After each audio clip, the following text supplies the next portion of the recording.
कई बार हम अपने आप का अवलोकन करते हैं, कई बार साधकों के पत्र आते हैं। मोक्ष की स्थिति प्राप्त होने पे साधक में क्या बदलाव आते हैं, क्या चेंज आता है, का समाधान करने का प्रयास करता हूँ।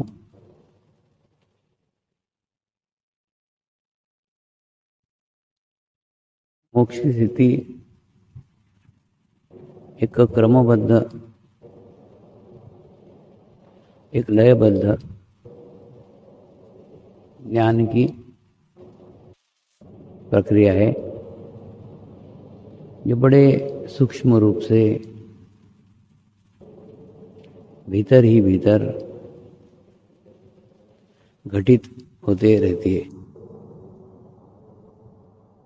उस घटना की जानकारी हमें बाद में होती है, हमारे आसपास के लोगों को सर्वप्रथम होती है। इसको मानसिक तौर पे अनुभव किया जा सकता है, शारीरिक स्तर पे अनुभव किया जा सकता है, आर्थिक स्तर पे अनुभव किया जा सकता है, अनुभूति के स्तर पे अनुभव किया जा सकता है, आध्यात्मिक स्तर पे अनुभव किया जा सकता है। जब यह शारीरिक स्तर पे अनुभव होता है तो उसके अंदर हमें अनुभूतियां होती है। शारीरिक स्तर पे सुगंध की अनुभूति होती है। अगर आप हृदय चक्र तक विकसित हो गए हों तो आपको गुलाबों की महक, गुलाबों की खुशबू, गुलाबों की सुगंध आना प्रारंभ हो जाएगी। अगर आप सहस्त्रार चक्र तक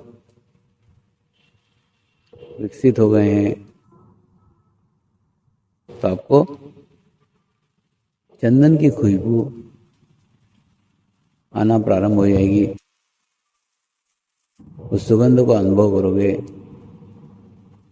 दूसरा, जब शारीरिक स्तर पे आपको अनुभूति होती है तो धीरे धीरे शरीर के विकारों से आपको मुक्ति मिल जाती है। दूसरा, यह एक प्रकार का संस्कार है। जिस प्रकार से आप एक गुस्सेल व्यक्ति हैं तो भी आप एक सुंदर गाना सुनते हैं या एखादा सुंदर वाद्य सुनते हैं तो थोड़ी देर के लिए क्यों हो, 10 मिनट के लिए आपका गुस्सा शांत हो जाता है, मन शांत होता है, 10 मिनट के लिए आपको अच्छा लगता है। लेकिन कोई संस्कार नहीं घटित होता, आपके ऊपर कोई स्थायी परिणाम नहीं होता, अस्थायी होता है। 10 मिनट के लिए आपको अच्छा लगा। ठीक इसी प्रकार से समाज में कई मेडिटेशंस की पद्धतियां हैं, कई ध्यान की पद्धतियां हैं। जो ध्यान की पद्धतियां आप अवलंब करेंगे तो आपको एकदम रिलैक्स लगेगा, आपको एकदम निर्विचारता का स्थिति प्राप्त होगा। आपके सारे विचार थोड़ी देर के लिए बंद हो जाएंगे और जैसे ही थोड़ी देर के लिए विचार बंद हो जाएंगे आपका मन प्रसन्न हो जाएगा, आपका मन हल्का हो जाएगा। ये इसलिए होता है क्योंकि वह मेडिटेशंस की पद्धतियां आज्ञा चक्र तक सीमित है। आज्ञा चक्र पे जाके आपको निर्विचारता का स्थिति प्राप्त होता है, निर्विचारता का अनुभव होता है। और जैसे ही निर्विचारता का अनुभव होता है, एक शून्य की अवस्था आपको प्राप्त हो जाती है, आप रिलैक्स हो जाते हैं। लेकिन थोड़े से क्षण के लिए, आधे घंटे मेडिटेशन किया तो आधे घंटे के लिए निर्विचार हो गए, आधे घंटे के लिए रिलैक्स हो गए, आधे घंटे के लिए अच्छा लगा, लेकिन आधे घंटे के बाद फिर वही गुस्सा जो आपको आता है वो आते रहेगा। यानी कुछ स्थायी चेंज नहीं है, कुछ स्थायी बदलाव नहीं है। तो जो मेडिटेशंस की पद्धतियों से होता है, जो एक अच्छा गाना सुनने से होता है, जो अच्छा वाद्य सुनने से होता है, जैसे हम जाते हैं कि नहीं, भजन सुनने जाते हैं, आधे घंटे के लिए बस एकदम तन्मय हो जाते हैं, शून्य का स्थिति प्राप्त हो जाता है, अच्छा लगता है, रिलैक्स लगता है। उतने समय के लिए, उतने क्षण के लिए, जितने समय के लिए हम वहां रहते हैं, यह आया हुआ एक अस्थायी प्रभाव है। मन के ऊपर एक अस्थायी प्रभाव हो गया कि थोड़ी देर के लिए अच्छा लगा, थोड़ी देर के लिए विचार बंद हुए, थोड़ी देर के लिए निर्विचारता आई, लेकिन मूलभूत कुछ चेंज नहीं आया, मूलभूत कुछ बदलाव नहीं आया। लेकिन समर्पण ध्यान का ये विशेषता है, इसमें मूलभूत चेंज होता है, मूलभूत बदलाव होता है। यानी अगर आप आधा घंटा ध्यान करते हैं, नियमित आधा घंटा ध्यान करते हैं, नियमित शब्द इसलिए इस्तेमाल कर रहा हूं, उसका बहुत महत्व है। तो जिन साधकों ने नियमित 12 साल तक इसकी साधना की है, उनके अंदर एक स्थायी प्रभाव निश्चित दिख रहा है। आज समर्पण ध्यान को भी समाज में आए 12 साल हो गए, तो एक स्पेल, एक कार्यकाल साधकों का तैयार हो गए। धीरे धीरे धीरे धीरे संस्कार है। ये ध्यान पद्धति तो निमित्त है, उस ध्यान पद्धति के माध्यम से गुरु अपने संस्कार संक्रमित कर रहे हैं। ये ध्यान पद्धति एक माध्यम है जिसके माध्यम से हिमालय के गुरु अपने संस्कारों को आप में संक्रमित कर रहे हैं, धीरे धीरे धीरे धीरे धीरे धीरे कर रहे हैं। तो आधा घंटा जो ध्यान करते हैं, आधा घंटा जो मेडिटेशंस करते हैं, उस आधे घंटे का प्रभाव आपके पूरे दिन भर के स्वभाव के ऊपर पड़ेगा, दिन भर के चेंजेस पे पड़ेगा। फिर आप क्या सोचते हो, आप क्या विचार करते हो, आपका स्वभाव क्या है, आप करना क्या चाहते हो, उसको कोई मायना नहीं है। घटित वही होगा जो उपयुक्त होगा, जो सही होगा।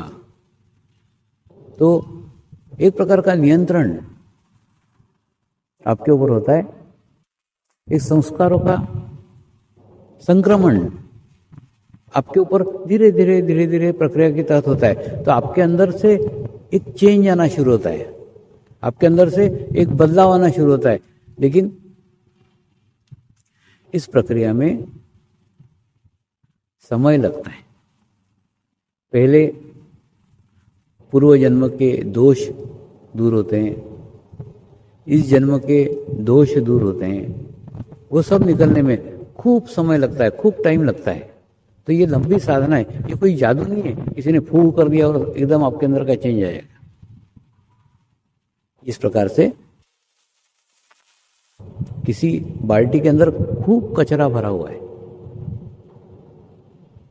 तो उस बाल्टी को में अगर चैतन्य भरने का है, अच्छा पानी भरने का है, क्या करना होगा? तो दो बातें करनी होगी। पहले तो उस बाल्टी को खाली करना पड़ेगा, जो बाल्टी के अंदर का गंदा चीज है ना, वो सब बाहर निकालना पड़ेगा। दूसरा, उसको प्रॉपर नल के नीचे रखना होगा। तो अगर आप प्रॉपर नल के नीचे रखते हैं यानी नियमित ध्यान करते हैं तो धीरे धीरे आपके अंदर संस्कार संक्रमित होंगे और संस्कार संक्रमित होने के बाद में फिर आपके अंदर भी चेंज आएगा, आपके अंदर भी बदलाव आएगा। तो शारीरिक स्तर पे एक एक इसमें से आप मुक्त होते जाएंगे। मोक्ष बहुत व्यापक अर्थ में है, उसके अंदर बहुत से चेंज आते हैं। शारीरिक स्तर पे खूब सारे चेंज आते हैं। दूसरा, मानसिक स्तर पे चेंज आते हैं। मानसिक स्तर पे चेंज आते हैं यानी आपकी विचार करने की जो तीव्रता है, जैसे समझ लो पहले 10-10 मिनट के विचार करते थे, तो बाद में वो 9 मिनट के होंगे, 8 मिनट के होंगे, 7 मिनट के होंगे, 6 मिनट के होंगे, 5 मिनट के होंगे। विचारों की तीव्रता धीरे धीरे धीरे धीरे धीरे कम होगी और एक विलंब का स्थिति, दो विचारों के बीच में जो गैप है उस गैप का स्थिति धीरे धीरे धीरे धीरे धीरे बढ़ेगा और बाद में जाके एक शून्य का स्थिति निर्माण हो जाएगा। विचार आएंगे, नहीं आएंगे ऐसा नहीं, लेकिन कैसे आएंगे? जैसे पानी का बबूला, हम बरसात में देखते हैं ना, पानी गिरता है, एक बबूला निर्माण होता है, एक क्षण में विसर्जित हो जाता है। ठीक उसी प्रकार से हमारे ऊपर जब मानसिक चेंज आएगा, मानसिक बदलाव आएगा, तो विचारों से मुक्ति हो जाएगी। आप विचारों से पूर्णतः मुक्त हो जाएंगे कि आपको कोई विचार नहीं है। ऐसी मानसिक स्तर के ऊपर आपके अंदर बदलाव आएगा, मानसिक स्तर के ऊपर आपके अंदर चेंज आएगा और आर्थिक स्तर के ऊपर भी बदलाव आएंगे। आर्थिक स्तर पे ये बदलाव आएंगे, आपके आवश्यकता के पूर्ण उपलब्धि वस्तु की हो जाएगी। जिस वस्तु की वास्तव में आपको आवश्यकता है, आपको जरूरत है, वो वस्तु आपके सोचने के पूर्व, आपके इच्छा करने के पूर्व आपको उपलब्ध हो जाएगी।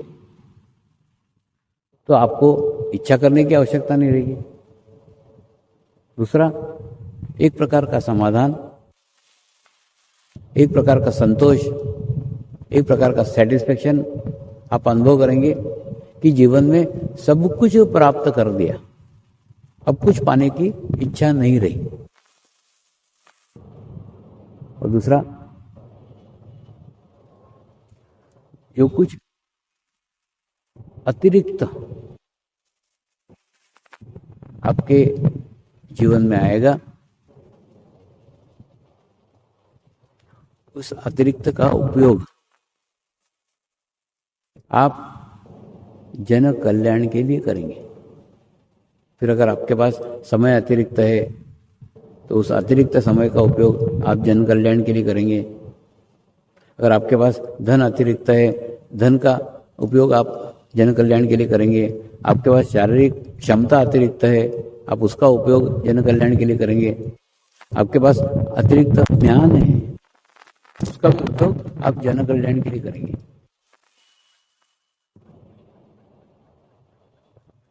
आप आपके पास रख ही नहीं सकते, कोई भी चीज संग्रह नहीं कर सकते, संग्रह नहीं हो पाएगा।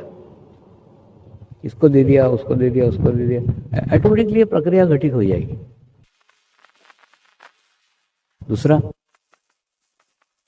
आप भविष्य के प्रति निश्चिंत रहेंगे, इसी प्रकार की आशंका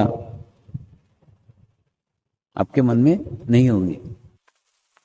तो आर्थिक स्तर के ऊपर भी उसके अंदर चेंज है, आर्थिक स्तर पे और बदलाव है।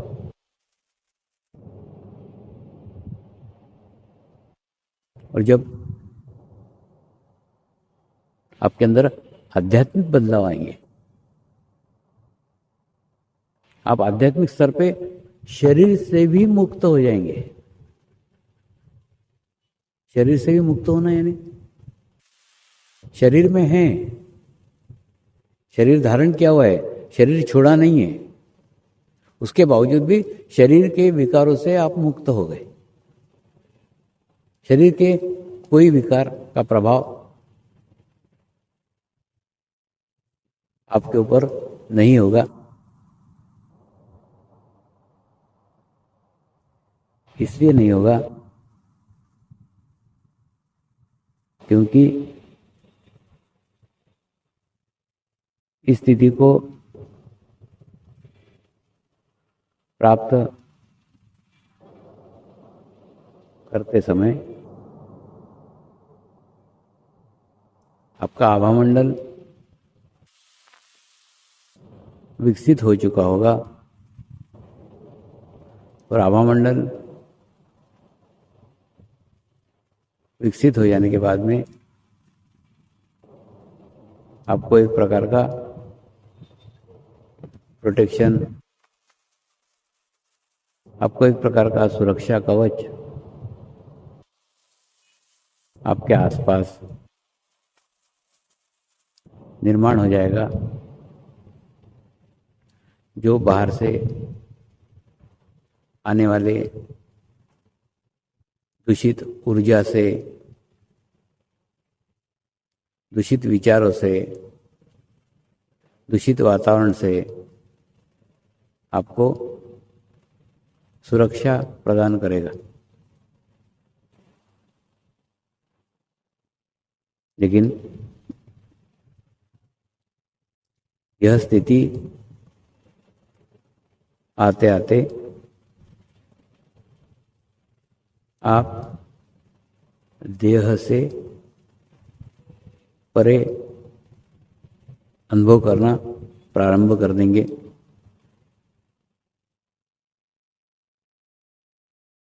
आप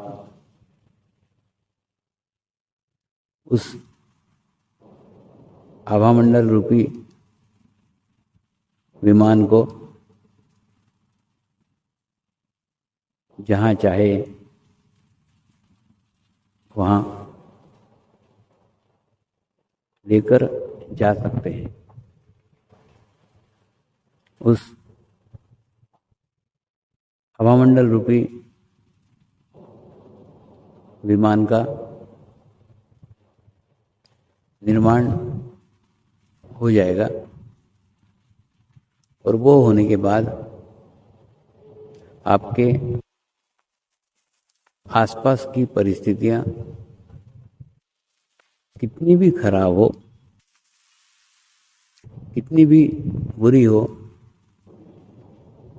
कितनी भी पीड़ादायक हो, तो भी आप उस विमान में सुरक्षित रहेंगे। वो विमान के भीतर की परिस्थितियां, उस विमान के अंदर की परिस्थितियां समान होंगी। मैंने विमान का उदाहरण इसलिए दिया क्योंकि विमान एक स्थान से दूसरे स्थान आसानी से ले जाया जा सकता है। घर एक स्थान से दूसरे स्थान आसानी से ले जाया नहीं जा सकता। वो जो ओरा है, वो जो आभामंडल है, वो आभामंडल सदैव आपके साथ रहेगा। आप यहाँ हैं, वो यहाँ रहेगा। आप इंग्लैंड गए, आपके साथ वो इंग्लैंड जाएगा। आप सिंगापुर गए, आपके साथ सिंगापुर जाएगा। आप जहाँ जाएंगे वो आपके साथ साथ चलेगा। तो बाहर की परिस्थितियां कैसी भी हो, उस ओरा की परिस्थितियां, उस आभामंडल की परिस्थितियां समान होंगी, एक प्रकार होगी। और यह स्थिति जब आपको प्राप्त होगी तब आप अपने शरीर को एक दर्शक बन करके देख सकते हैं।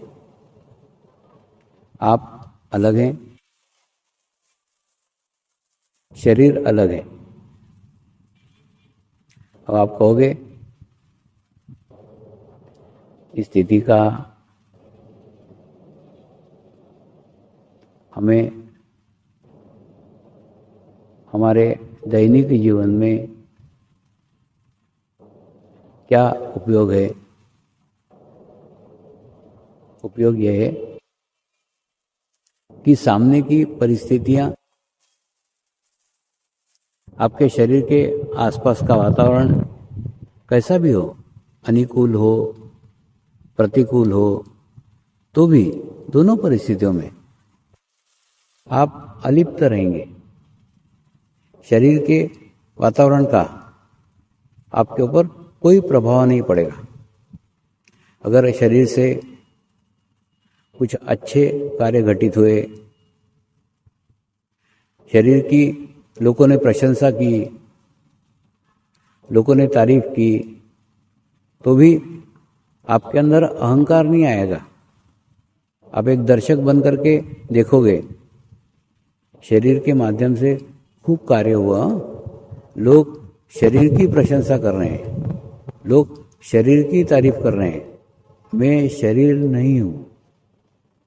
आप एक दर्शक बन करके उस शरीर को देखोगे तो अहंकार आपको नहीं आएगा, क्योंकि आप शरीर नहीं हो। कभी कोई आपका परिचित, कोई आपका रिश्तेदार किसी कारण आपसे विवाद करता है, आपसे झगड़ा करता है, आपका अपमान करता है, तो भी आप एक अलिप्त भाव रख के देखोगे कि वो रिश्तेदार उस शरीर का अपमान कर रहा है, उस शरीर का इंसल्ट कर रहा है, मैं शरीर नहीं हूं। तो एक अलिप्त भाव रख के आप एक दर्शक के समान उस घटना को देखोगे, ना किसी अच्छी घटना से प्रभावित होगे, ना किसी बुरी घटना से प्रभावित होंगे। दोनों ही परिस्थितियों में आप अलिप्त रहेंगे।